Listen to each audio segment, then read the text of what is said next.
बोलणारी नदी. एका छोट्याशा गावाजवळून एक शांत वाहणारी नदी होती. गावकरी तिला जीवनगंगा म्हणत. ती गावाच्या शेतीला पाणी देई, जनावरांना तहान भागवून जाई आणि मुलांना उन्हाळ्यात खेळायला जागा देई. एकदा त्या नदीला वाटले की तिने खूप वर्षे दिली पण कुणी तिचे मन ऐकले नाही. म्हणून ती एके दिवशी बोलू लागली, काय रे माणसांनो, इतकी वर्षे मी तुम्हाला पाणी देते पण तुम्ही मला काय देता? नदीने विचारले.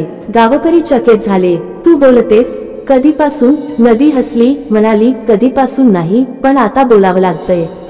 तुम्ही माझ्या पात्रात कचरा टाकता, झाडं तोडता आणि पाण्याचा अपव्यय करता.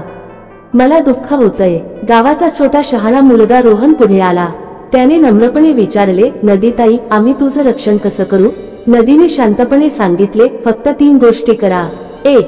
माझ्या पात्रात कचरा टाकू नका. 2. झाड लावा आणि जंगल वाचवा. 3. पाण्याचा अपव्यय टाळा. त्या दिवसानंतर गावात मोठा बदल झाला.